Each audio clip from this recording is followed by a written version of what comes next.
নীরব অট্টালিকার মতো দাঁড়িয়ে আছে রংপুরের তাজহাট জমিদার বাড়ি। একসময় এটা ছিল জমিদারের বাসস্থান, পরে হয়েছে আদালত, আর বর্তমানে এটি একটি জাদুঘর যেখানে রাখা আছে বহু পুরনো ইতিহাসের স্মৃতি। প্রতিটি দেয়াল আর ঘরেই যেন শোনাচ্ছে পুরনো দিনের সেই অজানা কাহিনী। এখানে রয়েছে পোড়ামাটির বিভিন্ন মূর্তি, তার মধ্যে রয়েছে মঙ্গল কোচ বগুড়া প্রাপ্ত সম্পদ। এখানে রয়েছে পোড়ামাটির মূর্তির মস্তক, আর এখানে বিভিন্ন পোড়ামাটির ফলক রয়েছে, পাণ্ডুলিপি রয়েছে। আর ওই রুমটা রয়েছে শিবলিঙ্গ, পাশাপাশি প্রাচীন মূর্তিগুলো রয়েছে। আসসালামু আলাইকুম। আমি এখন দাঁড়িয়ে আছি রংপুরের সবচেয়ে সুন্দর আর ঐতিহাসিক জায়গাগুলোর মধ্যে একটি রংপুর তাজহাট জমিদার বাড়িতে।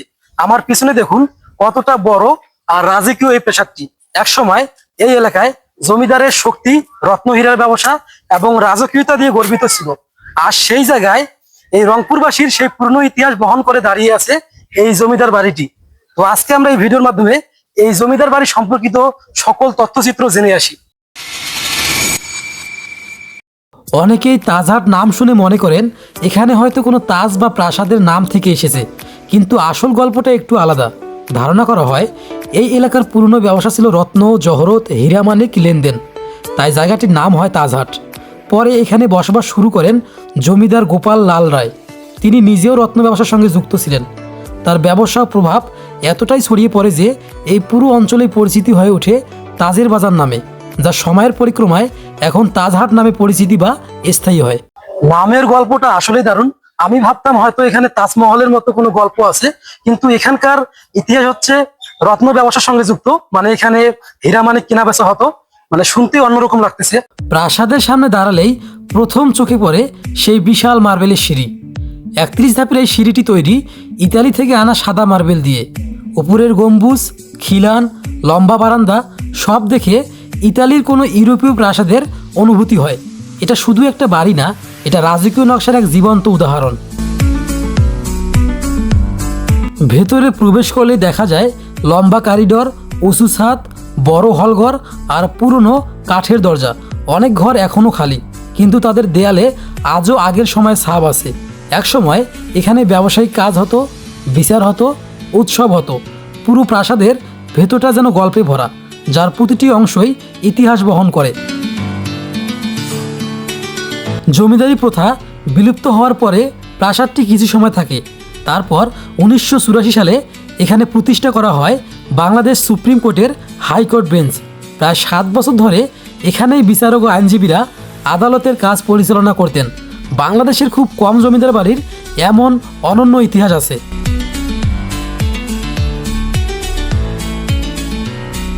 2005 সালে এই প্রাসাদের দ্বিতীয় তলায় গড়ে ওঠে রংপুর জাদুঘর।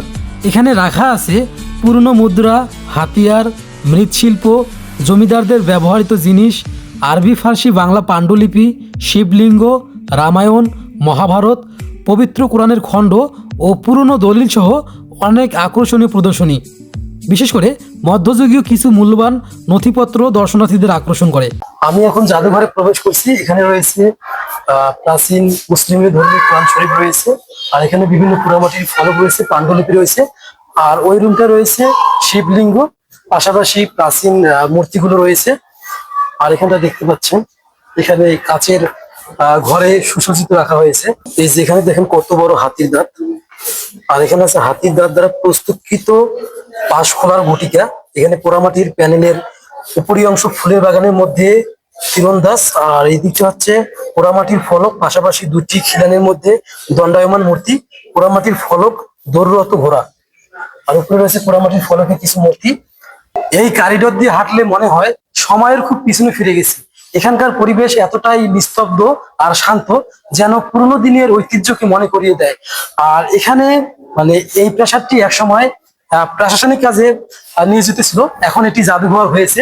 আমার পিছনে দেখতে পাচ্ছেন এটি হচ্ছে জাদুঘর। আর এখানে বিভিন্ন ধরনের প্রাচীন স্মৃতিচিহ্ন রয়েছে। এখানে পোড়ামাটির ফলক রয়েছে, মহাভারত রয়েছে, রামায়ণ রয়েছে, হাতির দুটি দাঁত রয়েছে, এবং তার পাশাপাশি পবিত্র কোরআন শরীফও রয়েছে।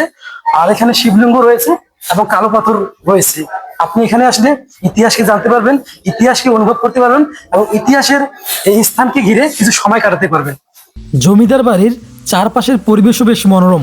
বড় বাগান, পাশে একটি পুকুর, একটি মসজিদ, ছায়াময় গাছপালা, সব মিলিয়ে শান্ত শীতল পরিবেশ। অনেক দর্শনার্থী এখানে শুধু বসে থাকে, ছবি তোলে অথবা নীরবে সময় কাটায়।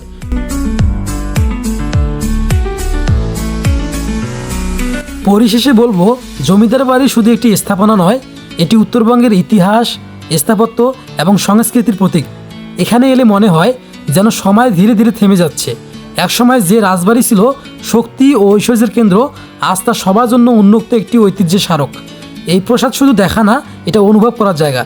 আমি ব্যক্তিগতভাবে জায়গাটা খুব পছন্দ করেছি। রাজকীয় ভাব, শান্ত পরিবেশ সব মিলিয়ে অসাধারণ লাগে। আপনারা রংপুরে এলে অবশ্যই একবার ঘুরে যাবেন। অনেক কিছু জানার আছে, দেখার আছে, অনুভব করার আছে। ভিডিওটি যদি ভালো লাগে অবশ্যই লাইক, কমেন্ট, শেয়ার করবেন। পরের ব্লগে আবার দেখা হবে। ভালো থাকুন, সুস্থ থাকুন। আল্লাহ হাফেজ।